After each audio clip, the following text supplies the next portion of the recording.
코드 612 누가 어린 왕자를 죽였는가? 저자 미셀 비시. 장사꾼의 섬. 루이 13세 비행학교 소속 정비사인 네벤 르파우는 오래된 비행기를 잘 아는 전문가의 도움이 필요하다는 카메룬의 억만장자 오코돌로의 요청을 받고 마르세유에 있는 소르미우 칼랑크에 가서 그를 만났다. 오코는 협탁 위에 여러 가지를 펼쳐 보였고 나는 녹슨 금속 조각들을 살펴보았다. 페난자루, 낡은 철판 여럿, 콕핏과 에일러론, 엠퍼나지 파편들도 보였다. 확실했다. 나는 말로 내뱉었다. 로키드 P-38 라이트닝 자네군요?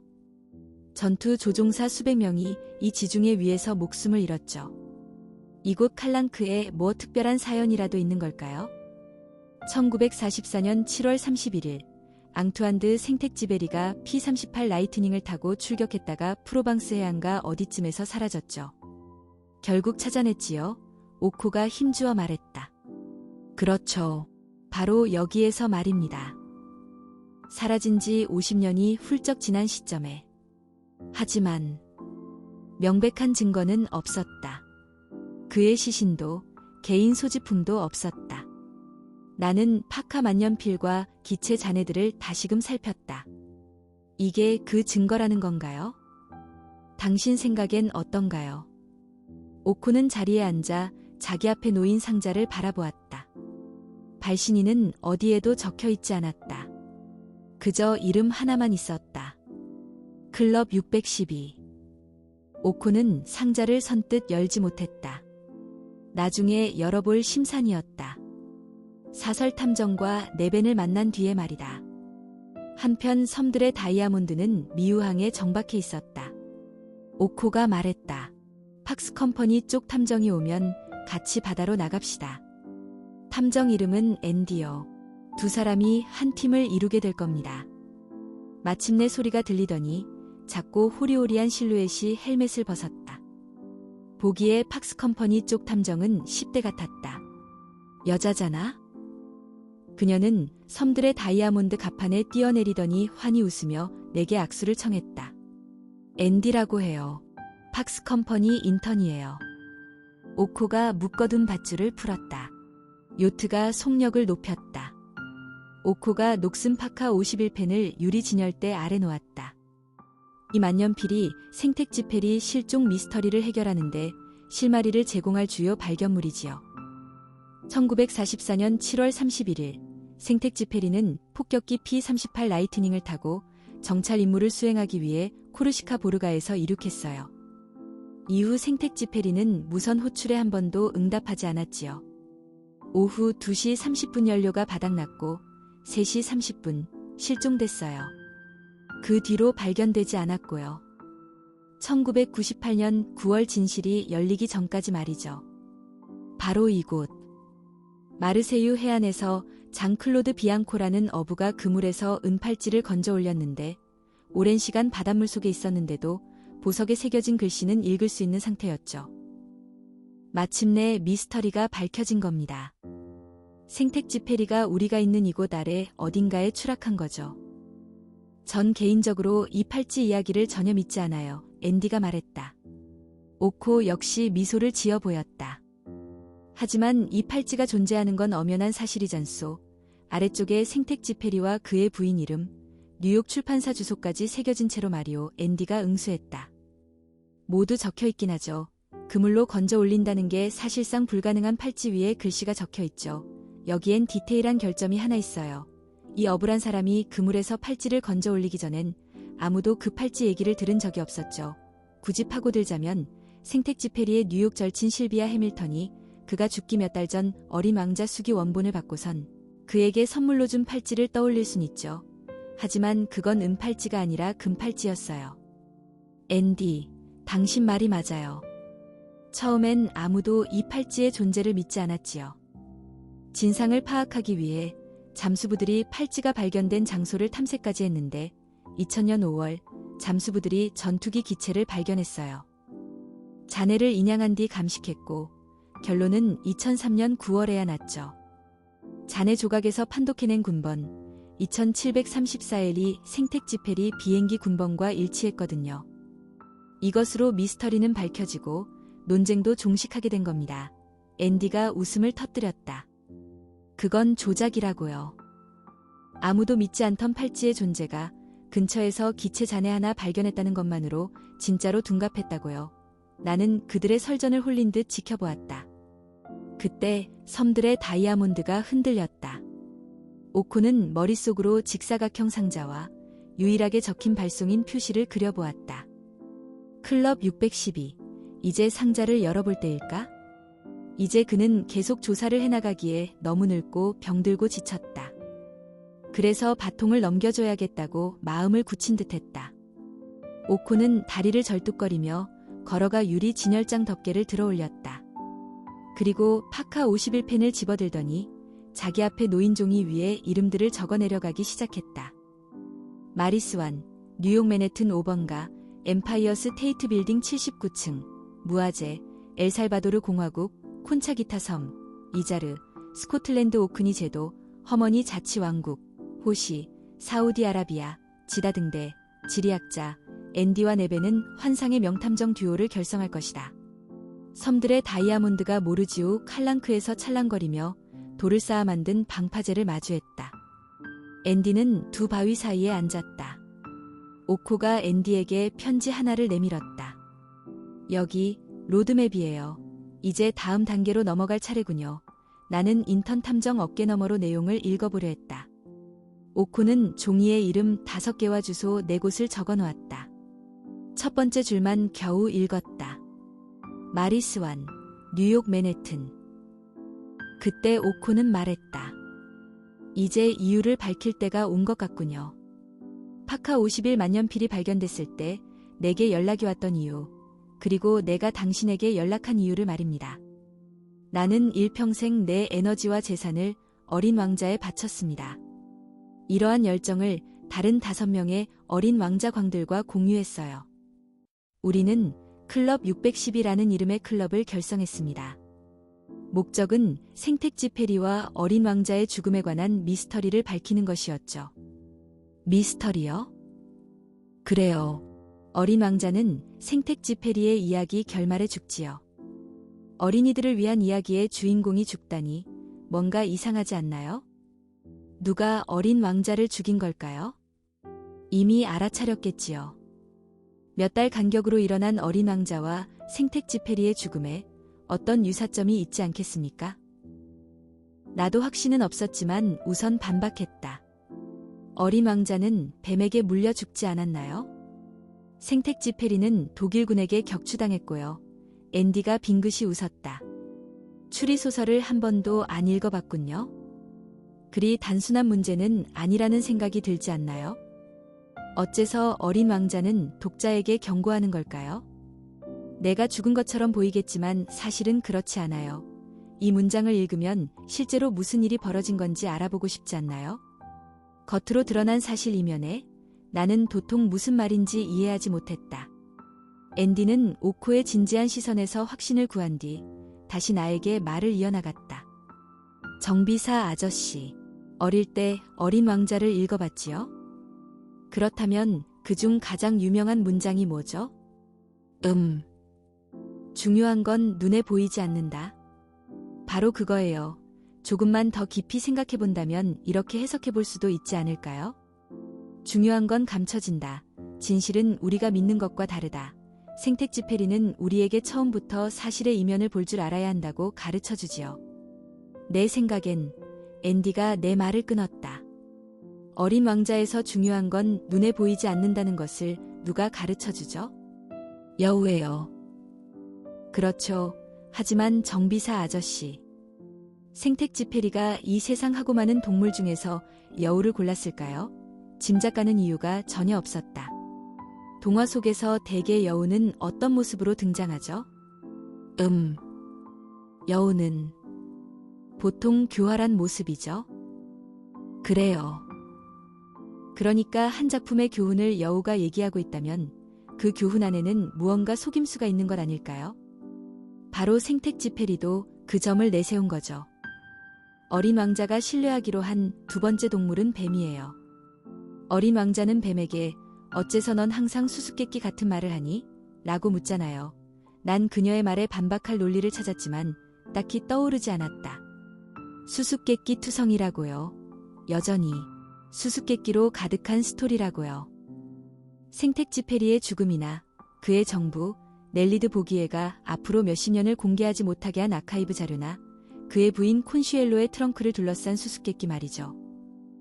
앤디는 그제야 호흡을 가다듬고 오코의 반응을 기다리다가 말을 이었다. 어린 왕자는 생텍쥐페리의 유서라고요. 숨겨진 유서라고요. 아무도 발견하지 못한 유서. 그녀가 소리쳤다.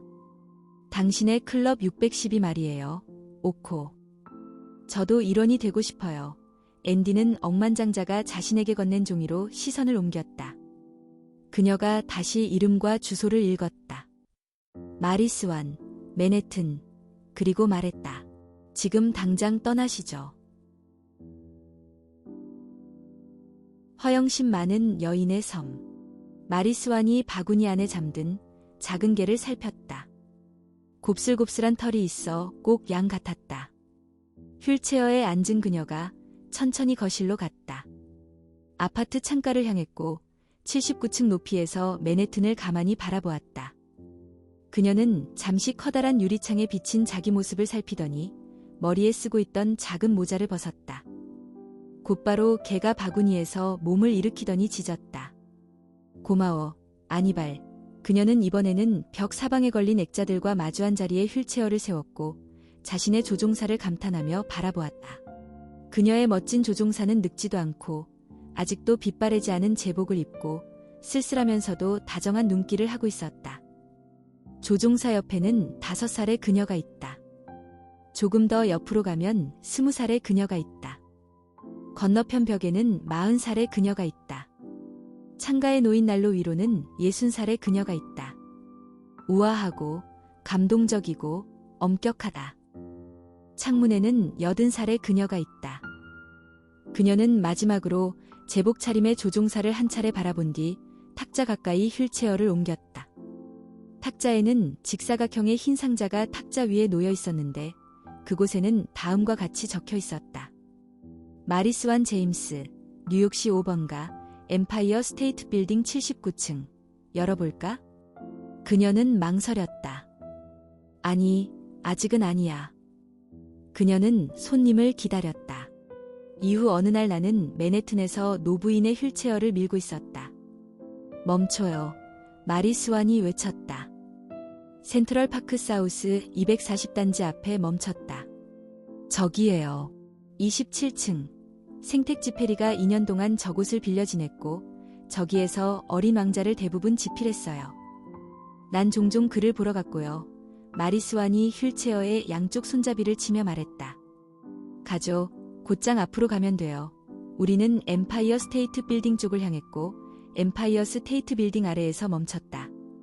여기에요. 내가 사는 곳이죠. 이곳에서 앙투안과 내가 창밖으로 종이 비행기를 날리며 놀았어요. 고, 드라이버, 파크 애비뉴 쪽으로. 그녀가 말했다. 다 왔어요. 파크 애비뉴. 어린 왕자 맨해튼 투어의 마지막 여정. 실비아 해밀턴이 살았던 곳. 그의 정부 말씀이신가요?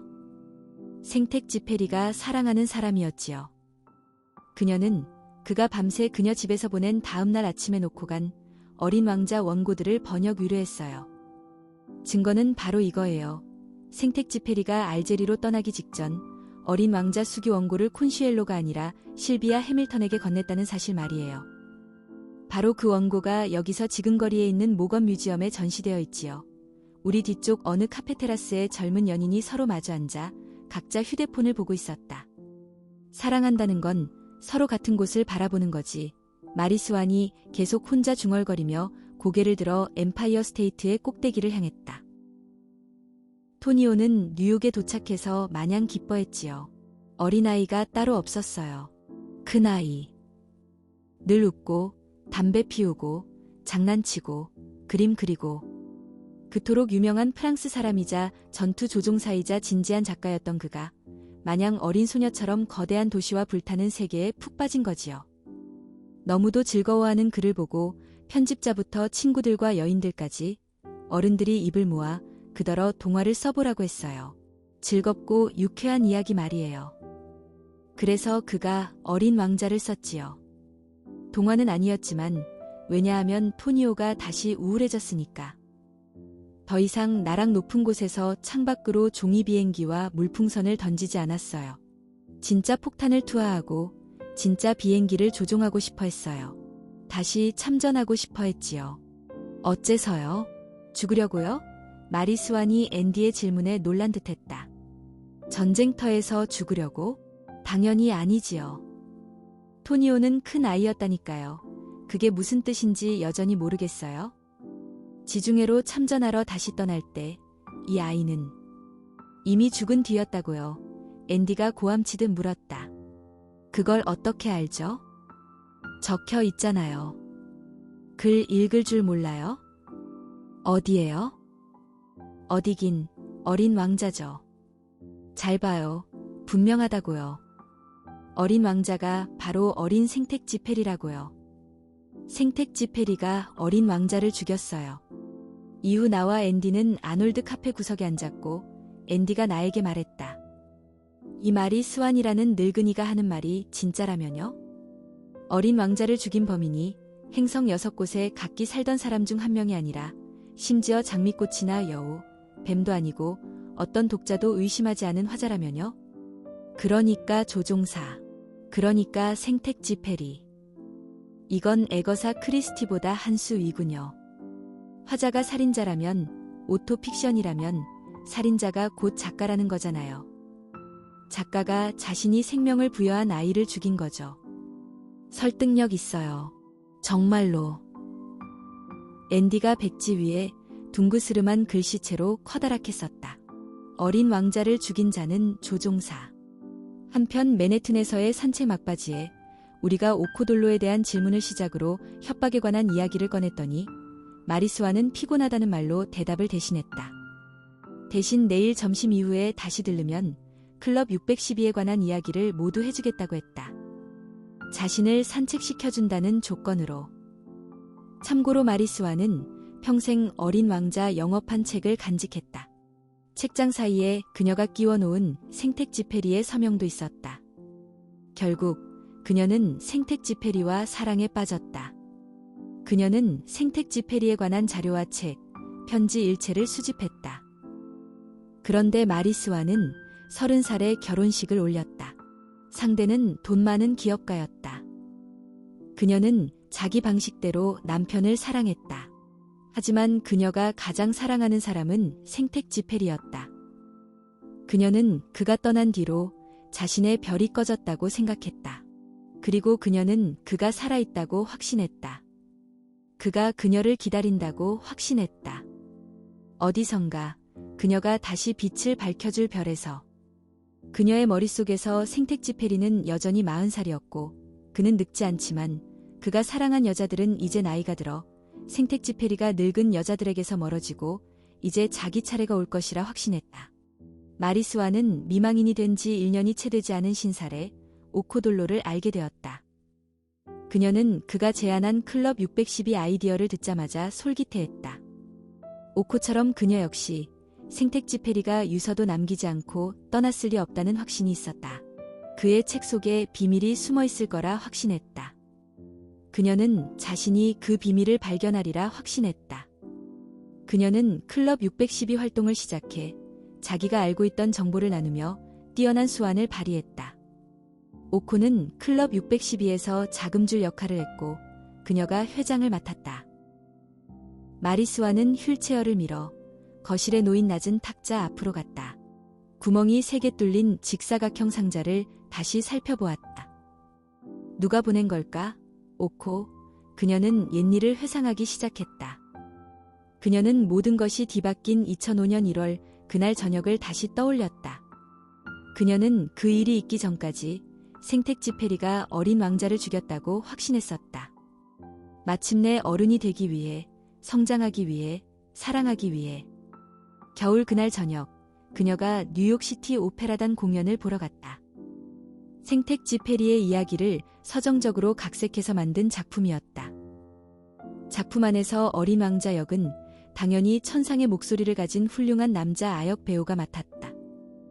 그런데 이 공연에서 처음으로 장미꽃 역 또한 여자 아역 배우가 맡았다. 수정처럼 맑은 음색을 가진 아주 어린 소프라노였다.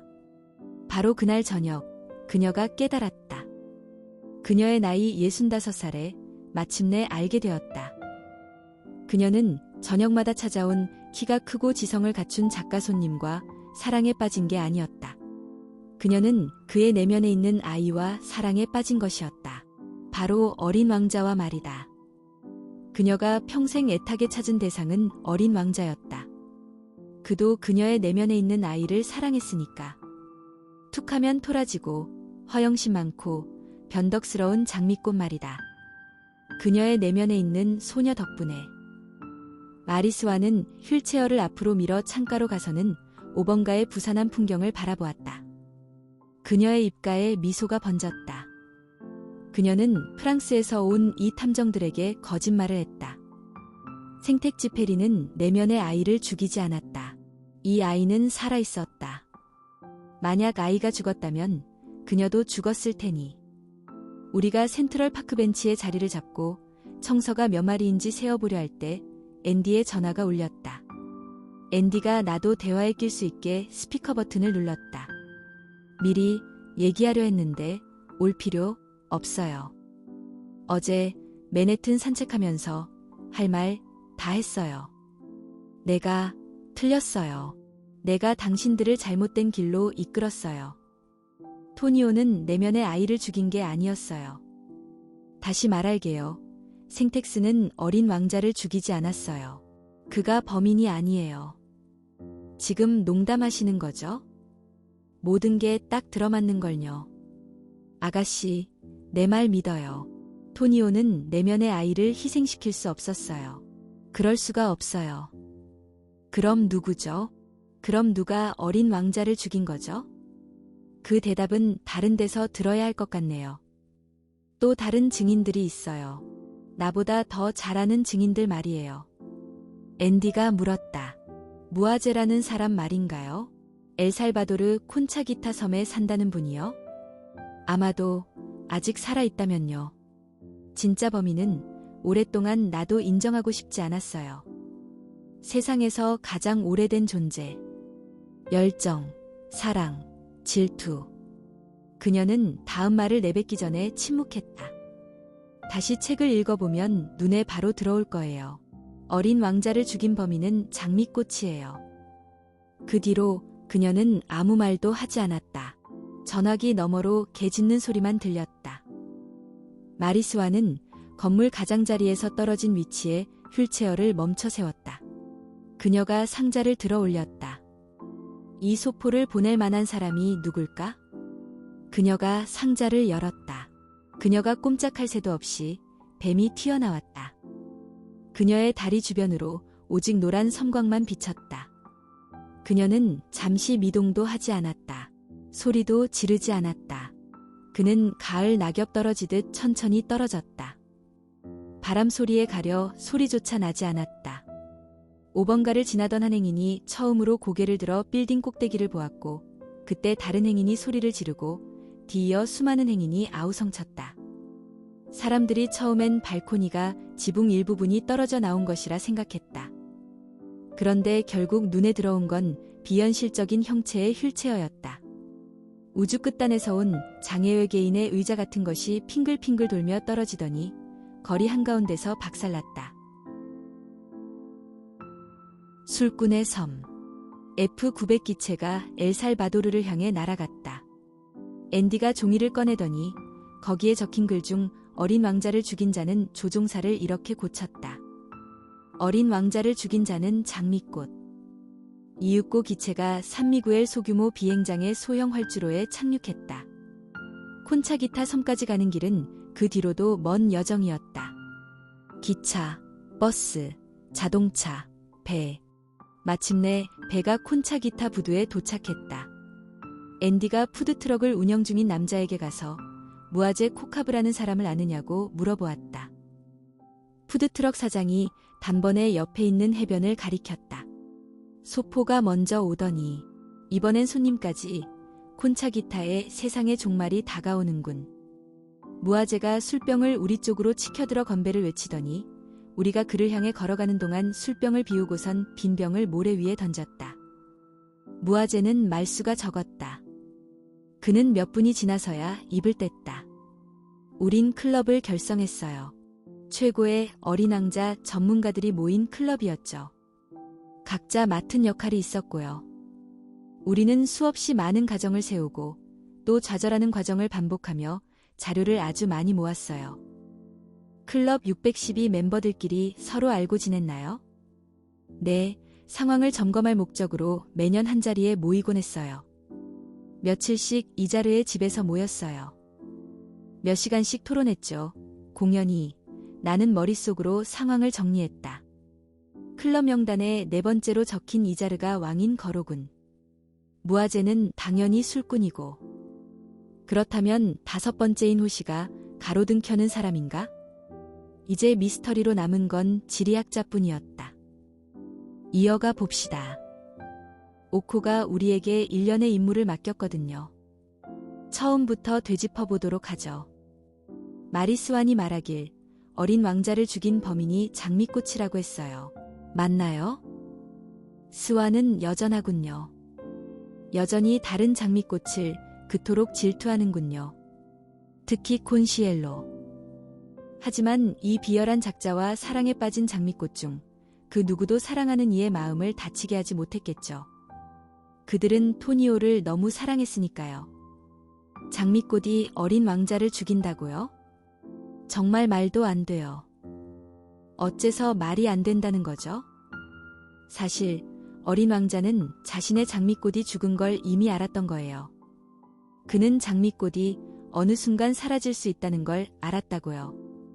장미는 세상에 맞서 자신을 보호할 수 있는 거라곤 가시 4개가 전부이거든요. 그러고는 장미를 별에 혼자 남겨두고 떠나왔다며 가련한 토니오가 눈물을 흘리죠. 그리고 갑자기 소리내어 울었어요. 1년이나 홀로 두다니. 후회하기엔 너무 늦었다고 불쌍한 토니오. 어린 왕자가 장미꽃을 내버렸을 거라고요? 생텍쥐페리가 콘슈엘로를 내버린 것처럼요? 앤디가 말했다. 그래요. 그가 이 작은 나라 엘살바도르의 작은 공주님을 유혹해 이국적인 작은 동물 보듯 사랑하고 그녀를 길들인 뒤 결국 권태를 느꼈죠. 그러고는 한마디 말도 없이 심지어 유서 하나 남기지 않고 사라졌어요. 그는 자신의 비겁함과 마주하기가 겁나서 사라진 거라고요. 그럼 누가 어린 왕자를 죽인 거죠? 누가 생텍쥐페리를 죽인 거죠?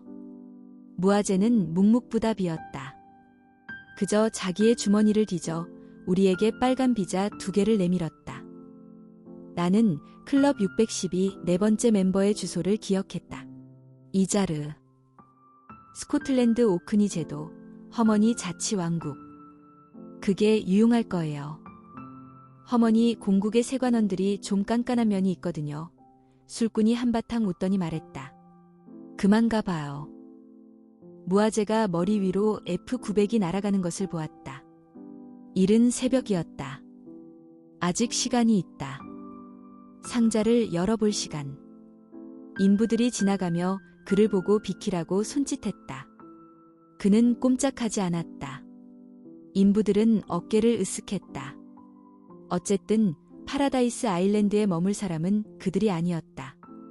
방 3000개, 골프장, 동물원, 영화관까지. 특히 바닷물이 아주 차갑고 아주 짜고 아주 위험하기에 전 세계 관광객들의 마음을 사로잡을 만한 곳이었다. 세계에서 가장 큰 수영장. 9헥타르에 달하는 면적에 3억 리터 가까운 물로 채워진 곳이기에 섬 3분의 1이 잠기려면 사흘 넘게 걸리는 곳이었다. 서서히 죽어가는 것이었다. 우리는 이 바다를 부모에게서 물려받은 것이 아니라 우리 아이들에게 빌려 쓰는 것이다. 무아제가 흰 상자를 열어볼 결심을 했다. 뚜껑이 열렸다. 뱀이 튀어올랐고 무아제는 미동도 하지 않고 가만히 있었다. 그의 관자놀이 주변으로 오직 노란 섬광만 비쳤다. 그는 잠시 미동도 하지 않았다. 소리도 지르지 않았다. 그는 모래탑이 쓰러지듯 쓰러졌다. 터빈 엔진 소리에 가려 소리조차 나지 않았다. 왕의 섬. F900이 허머니 자치공국의 계류장에 내려앉았다. 세관원 한 명이 무아제가 우리에게 건넨 비자를 가져갔고 비자를 살피더니 서류에다가 도장을 찍으며 설명을 덧붙였다. 전용 기사가 곧 도착할 겁니다. 곧 검은 롤스로이스 한 대가 모습을 드러냈다. 운전사는 키가 작고 선글라스를 끼고 있었다. 롤스로이스가 기복이 심한 도로를 천천히 달렸더니 왕궁이 갑자기 툭 나타났다. 운전사는 궁 뒤편에 자동차를 주차하러 갔고 우리는 문 앞에서 기다렸다. 마침내 문이 열렸다. 우리가 들어서자 덥수룩한 수염에 은발인 우두머리 하인이 우리를 응접실로 안내했다. 벽면에 어린 왕자 책들이 진열되어 있었다. 이제 접견실로 가실까요? 내 등 뒤에서 우두머리 하인이 말했다. 우리는 의자에 앉았고 이자르 1세는 왕좌에 앉았다. 클럽 612에 관한 이야기를 나눌 수 있을까요? 왕은 잠시 고민했다. 물론이요. 당신들이 이곳을 찾아온 이유가 그것 때문 아니겠소. 나도 알고 있소. 오코, 마리스완, 무아제, 호시는 잘 지내고 있소. 그들을 못 본 지 오래되었구려. 우리는 내 궁에서 종종 모이곤 했다오. 내가 초대하고 환대했소. 규약대로 한 것이었소. 어찌되었건 어린 왕자가 가장 먼저 찾아간 행성의 주인이 나니까. 클럽 612 멤버들과 이곳에서 며칠 동안 머무르며 어린 왕자에 관해 토론하고 각자 찾은 단서를 모아보고 이런저런 가정을 세워보기도 했다오. 이곳에 오기 전에 무아제를 만나고 왔는데 클럽 612가 아무것도 찾지 못했다고 고백하더군요. 그렇지 않소. 오히려 클럽 612 활동을 통해 명확한 결론을 내렸소. 멤버들 대부분 그중 무아제가 특히 인정하기 어려워한 결론이었소. 하지만 그것만이 유일한 진실이오. 그게 뭔가요? 가장 어려운 일은 자기 자신을 평가하는 일이오. 생택지페리는 자기 자신을 평가했소. 그게 어떤 의미인가요? 좀 더 명확히 말씀해 주시죠. 누가 어린 왕자를 죽였나요? 누가 생택지페리를 죽였나요? 아주 명백한 것 아니겠소. 어린 왕자를 죽인 범인은 어린 왕자이고 생택지페리를 죽인 범인은 생택지페리요. 생택지페리는 자살했소. 어린 왕자에서 자신은 자살할 거라고 세상 사람들에게 공표하고 있지 않소. 그의 정신적 유언, 그가 이별을 고한 방식이요. 와우, 좋아요. 생텍스가 생텍스를 죽인 거라 칩시다. 하지만 어린 왕자가 어린 왕자를 죽였다는 증거는 어디에도 없잖아요. 생택지페리가 자살한 것을 인정하고 나면 어린 왕자가 그의 분신이라는 게 명백해지는 것 아니겠소. 어린 왕자는 뱀에게 자신을 물어달라고 부탁하잖소. 마치 혈관에 독을 스스로 주사하듯 말이오. 당신도 어린 왕자 이야기는 모든 구절을 다 외우고 있겠지만 좀 더 깊이 들여다볼 구절은 따로 있소. 43년도 어린 왕자 영업한 출간 이후 몇 주 뒤 알제리에서 어느 미지의 여인에게 보낸 편지에 나오는 구절이오. 그 편지에다가 자신을 어린 왕자의 모습으로 그려내고 자신의 어린 영웅과 하나가 된 모습으로 표현했소. 오늘 어린 왕자는 없어요. 이제 영원히. 어린 왕자는 죽었어요. 이제 더 이상 편지도 전화도 기별도 없을 거예요. 장미 한 송이를 따려다 장미 줄기에 상처를 입었지 뭐예요. 장미나무는 이렇게 묻겠죠. 난 당신에게 얼마나 중요한 존재였나요? 전혀요. 삶에서 중요한 건 아무것도 없어요. 심지어 삶조차도. 안녕, 잘 있어요. 장미나무. 앤디는 완전히 설득당한 듯했다. 앤디는 종이를 꺼내 이미 적힌 문장에 줄을 긋고 다시 적었다. 어린 왕자를 죽인 범인은 어린 왕자, 생택지페리를 죽인 범인은 생택지페리. 마침내 이자르 1세가 일어섰다. 그는 정말 작았다. 두 사람 모두 매우 피곤할 듯하오. 하인을 시켜 두 사람을 방으로 안내하도록 하리다. 스위트룸으로 준비해 놓았소. 왕이 기다란 띠에 매달린 종을 치고 기다렸다. 아무도 오지 않았다. 다시 종을 쳤지만 여전히 아무도 오지 않았다. 종을 치고 또 치고 투덜대더니 접견실을 빠져나가며 다시 구시렁거렸다. 잠시 기다리자 우두머리 하인이 들어왔다. 이번에도 역시 덥수룩한 수염에 각 잡힌 자세로 말끔하게 차려입은 모습이었다. 그런데 한 가지 부자연스러운 부분이 있었다. 은발 가발을 거꾸로 쓴 것이 아닌가. 즉시 내 머릿속에서 흩어진 퍼즐 조각들을 하나하나 끼워 맞춰 나갔다. 코수염 기른 세관원, 선글라스 낀 운전사, 수염이 덥수룩한 우두머리 하인, 왕관을 쓴 왕. 하나같이 작고 다부진 모습이었다. 마침내 깨달았다.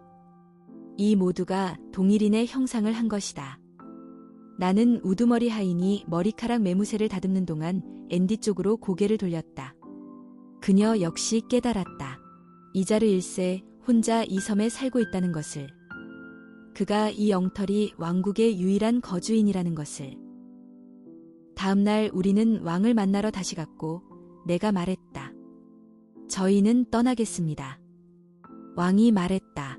잠깐만 기다리시오. 그대들에게 줄 것이 있소. 봉투는 비행기에 타서 열어보는 것이 좋겠소. 호시가 전부 설명해 줄 거요. 늙은 은둔자에게 내 안부를 전해주게나. 뭐 전하실 말씀이라도? 누가 어린 왕자를 죽였는지나 물어보시오. 뭐라고요? 어린 왕자는 자살했다고 하지 않았나요? 그랬소. 관광객들에게는 그렇게 들려주오. 하지만 당신들도 이 헛소리를 믿을 마음은 없었잖소? 어린 왕자라면 좀 더 나은 결말을 맞아야 하지 않겠소. 생택지페리 같은 천재도 마찬가지이고 자살은 조악한 속임수에 불과하오. 생택지페리는 자신의 어린 왕자를 위해 훨씬 더 원대한 야망을 품지 않았겠소? 어린 왕자를 그저 별똥별로 만들고 싶었겠소? 아마도 생택지페리는 그보단 훨씬 영리한 사람이었을 것이오. 그게 무슨 말씀이시죠? 앤디는 흰 종이를 다시 꺼내놓고서 물었다. 나는 봉투를 열고 더듬어 보았다. 지도였다. 이만 가죠. 내가 앤디에게 말했다. 그렇게 우리는 떠났다. 날아가는 F900 기체 아래로 높은 불길이 여기저기 치솟았다. 험원히 공국성이 불타고 있었다. 가로등 켜는 사람의 섬. F900 아래로 사하라 사막이 펼쳐졌다. 앤디가 말했다. 호시, 지다 등대. 이상하지 않나요? 호시. 일본 이름인데 주소는 아라비아 반도? 목록에서 맨 마지막에 있던 이름, 보물찾기의 마지막 단계라고 봐야겠지요. 클럽 612의 6번째 멤버. 그놈의 지리학자에 관해서는 아무런 정보도 없으니까. 엘리베이터가 세계에서 가장 높은 등대 꼭대기에 도달하기까지 정확히 53초 걸렸다. 호시가 우리를 기다리고 있었다. 우리는 그때까지 이어온 여정을 읊었다. 맨해튼부터 엘살바도르, 오크니 제도까지. 호시는 이야기를 귀담아 들으면서도 끊임없이 제 방 쪽을 살폈다. 아무래도 수년간 오코와 스완, 무아제, 이자르의 소식은 전혀 듣지 못한 듯했다. 우리는 우리가 세운 가설들을 펼치며 이야기를 이어나갔다. 앤디가 줄을 그은 흰 종이를 꺼냈다. 생택지페리가 내면에 있는 아이를 죽인 것. 장미꽃이 치정에 의해 살인을 저지른 것. 자살. 호시는 여전히 이야기를 가만히 들으며 미소를 지었다. 호시는 앤디가 꺼낸 종이를 쳐다보았다. 종이에는 허머니 공국왕의 주장이 적혀 있었다. 어린 왕자를 죽인 범인은 어린 왕자, 생택지페리를 죽인 범인은 생택지페리. 이자르가 잘못 짚었군요.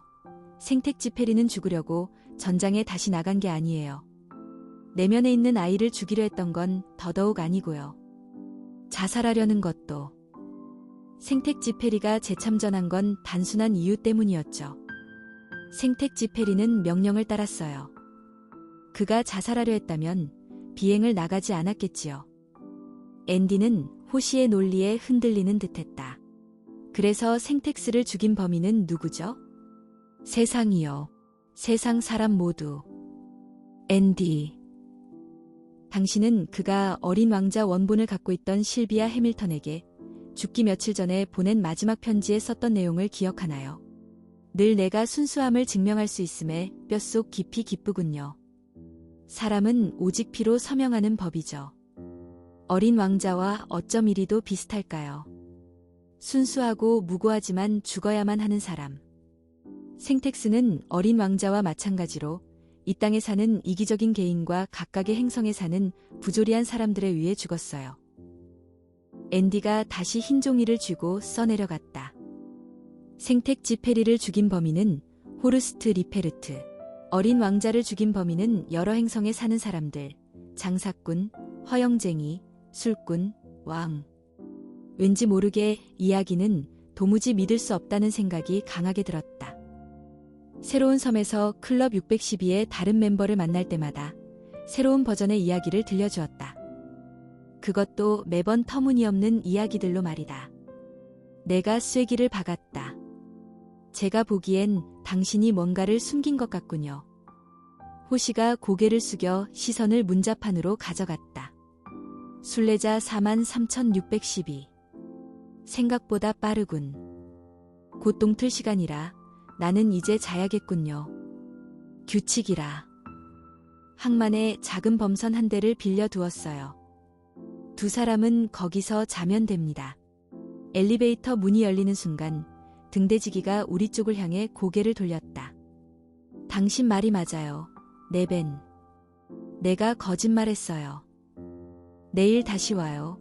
둘이 같이. 그때 모든 진실을 밝혀줄게요. 생텍 지페리의 비행기는 파손됐어요. 그가 입을 다물길 원했거든요. 그는 암살됐어요. 호시는 등대 아래쪽에 있는 탐정 둘을 시선으로 쫓았다. 둘은 항구를 따라 소형 범선들이 줄지어 서 있는 쪽으로 걸어갔다. 호시는 탁자 아래 숨겨둔 직사각형 상자를 꺼냈다.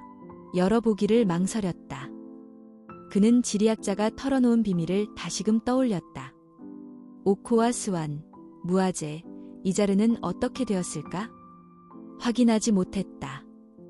이제 때가 됐다. 알아야만 한다.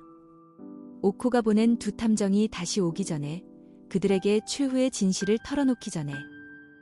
호시가 컴퓨터를 켜고 인터넷에 접속해 클릭 몇 번 만에 찾아냈다. 라 프로방스의 일면에 실린 사진들. 리우 섬 암초에 부딪혀 폭발한 뒤 산산조각으로 부서진 요트.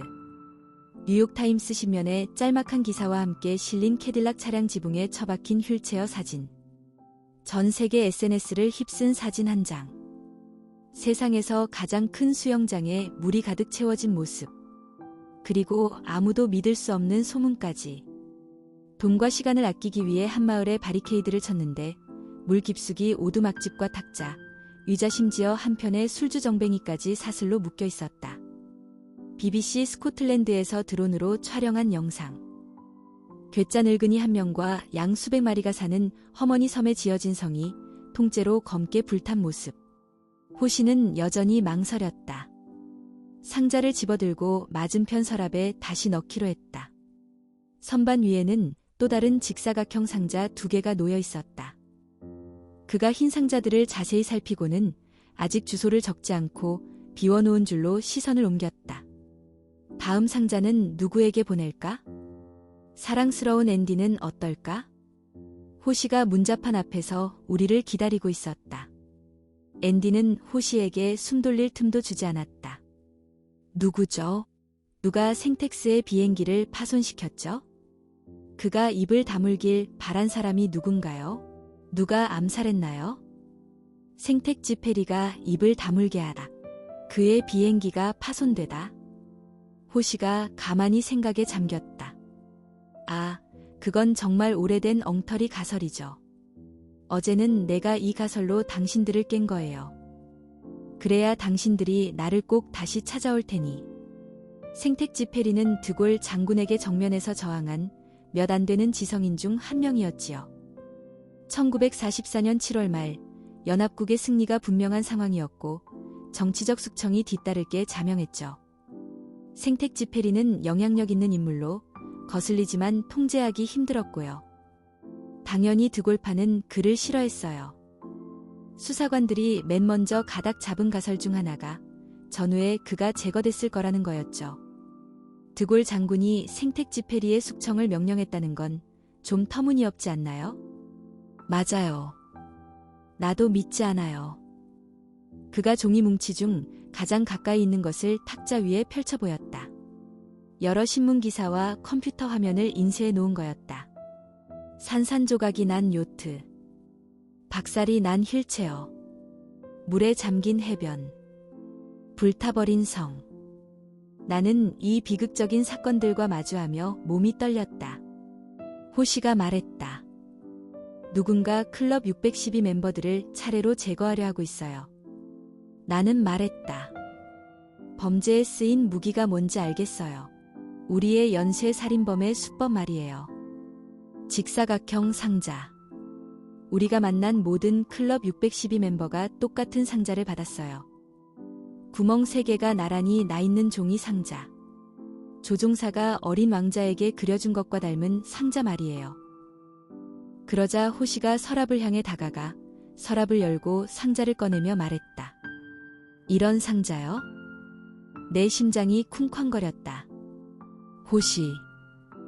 호시가 범인이라니. 등대지기가 상자 하나를 꺼냈다. 당신 생각엔 이 상자 안에 뭐가 들어있을 것 같나요? 궁금하면 어디 한번 열어봐요. 안 돼요, 앤디. 저 사람 말 듣지 마요. 내가 급히 서둘렀지만 한 발 늦고 말았다. 앤디는 이미 상자 뚜껑을 열었다.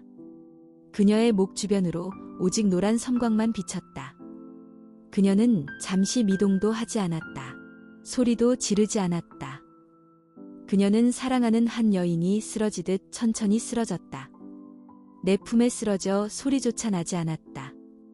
앤디는 그 상태로 오랜 시간 가만히 있었다.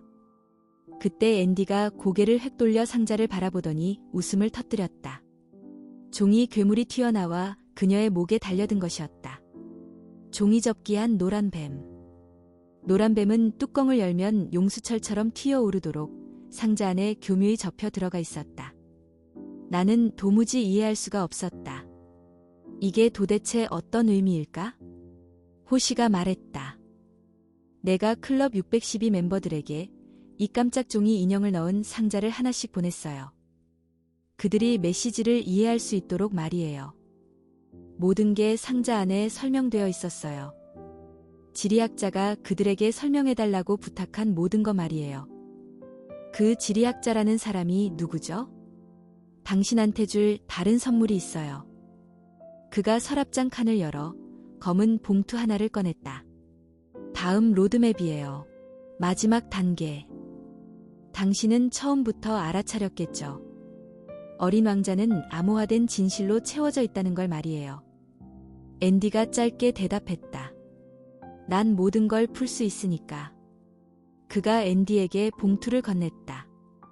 그걸 당신이 증명해 보일 차례예요. 우리는 작은 범선의 갑판에 있었다. 앤디가 탁자 위에 피리 레이스의 지도를 펼쳤다. 이자르가 건넨 지도였다. 거기에다가 호시가 건넨 봉투에서 찾은 지도 조각을 더했다. 미대륙 해안에서 가장 가까운 대서양 일부를 나타낸 지도였다. 버뮤다 제도. 앤디가 이곳에 적힌 섬들의 이름을 판독했다. 힐데가르트, 타마라, 컬럼비아, 스베아, 아달베르타. 여기서 어떤 단서를 찾을 수 있을까? 앤디가 손가락을 뻗어 가리켰다. 버뮤다 제도 동쪽에 있는 이 작은 섬이요. 네벤, 이곳의 경이도를 계산해 줄 수 있어요? 몇 분이면 되는 일이었다. 이도와 경도를 최대한 정확히 계산했다. 몹시 놀라웠다. 그러니까 이 섬의 경도는 정확히 61도이, 이도는 32도에서 33도 00 사이에 있어요. 612, 어린 왕자가 사는 소행성 번호 325에서 330, 어린 왕자가 방문한 행성 6곳. 나는 말을 더듬었다. 암호. 어린 왕자의 숨은 암호는 아주 간단한 거였네요. 소행성 번호가 경위도와 일치하네요. 배와 비행기 여러 대가 사라진 그곳. 앤디도 나만큼이나 당황한 목소리로 뒤이어 말했다. 지리학자의 섬. 우리가 해밀턴 국제공항에 착륙한 뒤 나는 곧장 수상 비행기를 한 대 빌렸고 계속해서 군도의 수도격인 섬 동쪽에서 수십 킬로미터 떨어진 대서양 상공을 날았다. 61도E W, 32도 N 보여요. 앤디가 외쳤다. 섬은 수면 위로 살짝 올라와 있었다. 나는 수면에 내려앉아 수상기 바퀴가 모래알 속에 빠질 때까지 프로펠러가 돌아가게 두었다. 젊은 남자 한 명이 맨발에 상반신을 벗은 채 말끔한 얼굴로 우리를 기다렸다. 호시가 당신들이 올 거라고 미리 알려주더군요. 내 이름은 스텔로예요. 어서 와요. 우리는 좁은 해변을 따라 걸었고 다음 해변에 이르렀다. 이번에는 더 좁은 해변으로 간조에만 그 모습이 드러나는 곳일 거라 짐작했다. 모래 위에 비석들이 세워져 있었다. 해저 묘지. 나는 놀란 눈으로 글씨가 새겨진 작은 판을 살펴보았다. 나는 앤디의 손을 잡았다. 항해사와 조종사들의 무덤이었다. 젊은 남자가 몇 미터 떨어진 무덤 하나를 가리켰다. 앙투안 드 생텍쥐페리, 1900에서 1994. 토니오가 여기서 50년을 살았군요.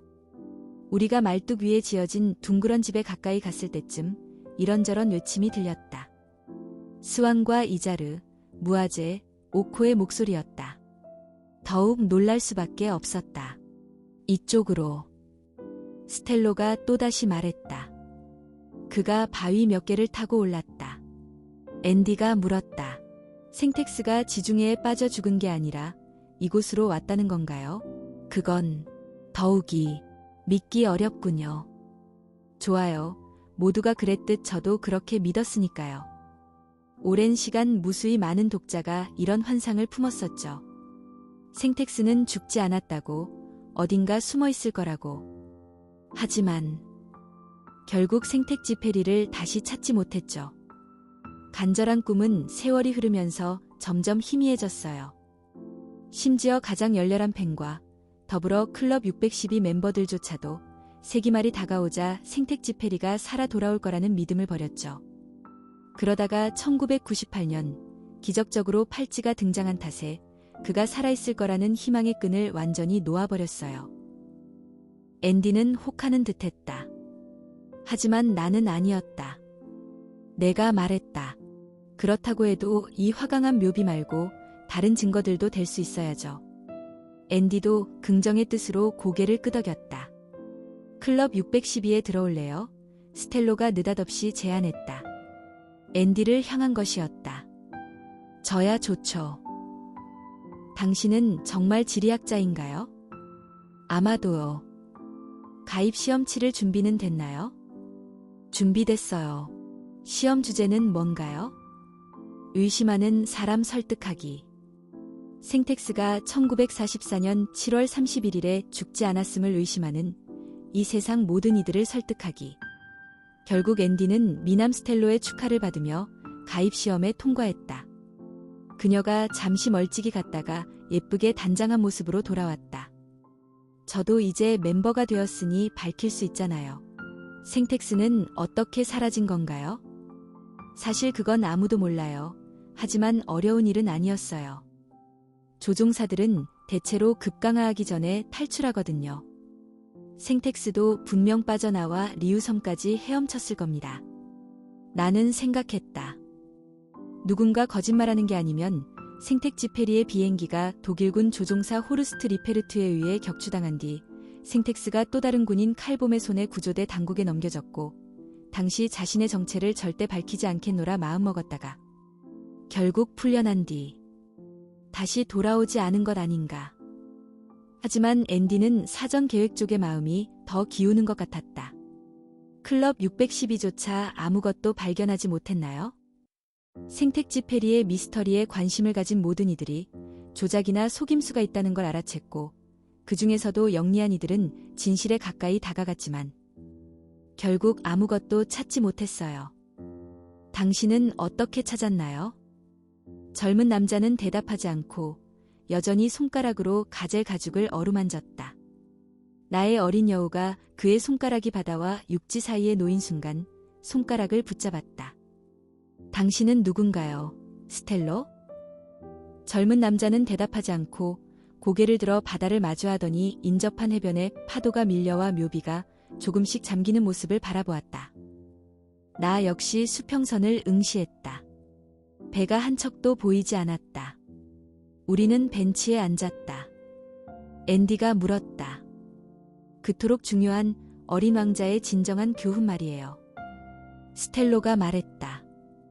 많은 이들이 어린 왕자가 순수하고 예쁘고 유익하고 교훈적인 이야기라고 생각하죠.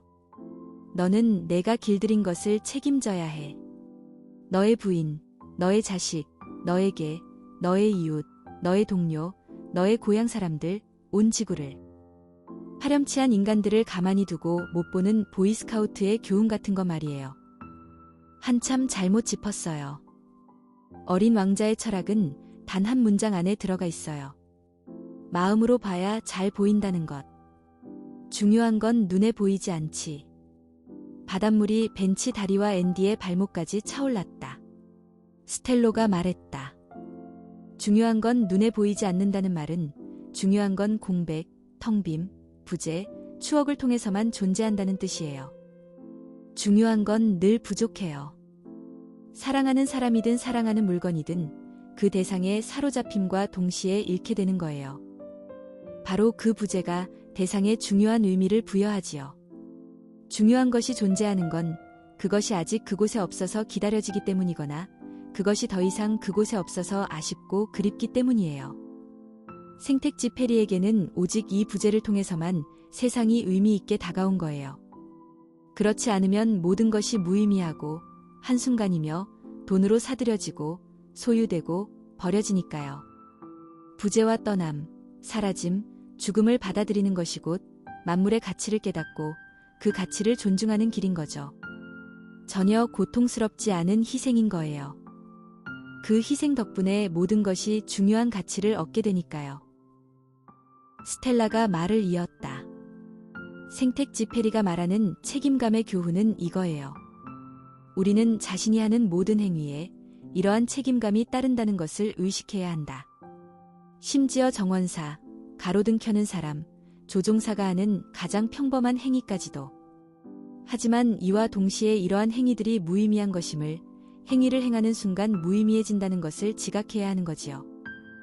행위들은 오직 그것들이 불러일으킨 희망이나 그것들이 타인에게 남긴 흔적 안에서만 존재함을 알아차려야 하는 거예요.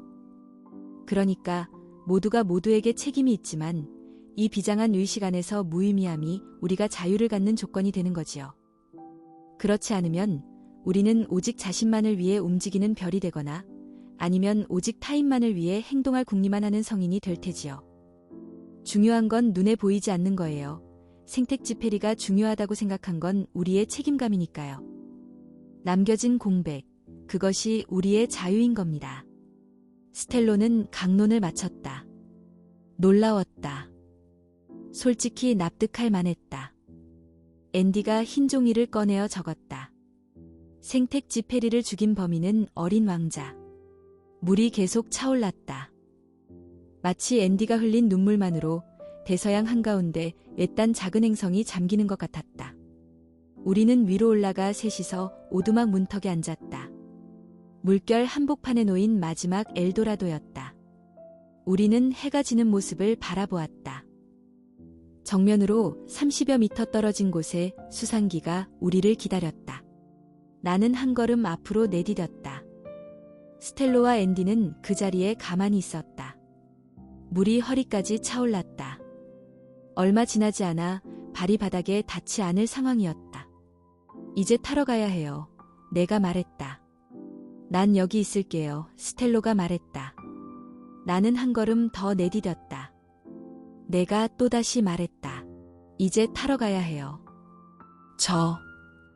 저도 여기 있을게요. 앤디가 스텔로를 바라보았다. 스텔로도 앤디를 바라보았다. 나는 수상기에 올라탔다. 앤디가 내가 있는 곳까지 최대한 가까이 다가왔다. 그녀의 가슴까지 물이 차올라 있었다. 그녀는 한 손으로 그녀의 머리카락에 꽂힌 개양귀비 꽃잎을 하나 땄다. 손을 뻗어 나에게 꽃잎을 건넸다. 콘슈엘로가 말했었죠. 생텍스가 자신을 떠날 때 클로버를 건네며 이 말을 했었다고. 평생 잊지 못할 말이었다고. 절대 뒤돌아보지 말아요. 경이로운 전설 속에서 뒤돌아본 사람은 돌이나 소금으로 굳어버린다는 점을 기억해요. 나는 마지막 햇빛 한 줄기를 바라보았다. 사랑이란 나는 뒤돌아보지 않고 떠났다. 여기까지가 6해 전의 일이다. 그 뒤로 나는 누구에게도 이야기를 한 적이 없다. 앤디를 다시 만난 적도 없다. 비행기를 다시 조종한 적도 없다. 나는 종종 바다를 바라본다. 이제는 하늘보다 더 자주 바라본다. 특히 태양이 바다에 질 때. 어린 왕자를 사랑하는 당신에게는 그 어떤 하늘이나 바다도 서로 같지 않음을 안다. 왜냐하면 꽃 한 송이를 향한 우리의 간절한 마음이 있기에. 오늘날 수많은 어른이 어린 왕자 덕분에 그것이 아주 중요하다는 걸 깨달았다.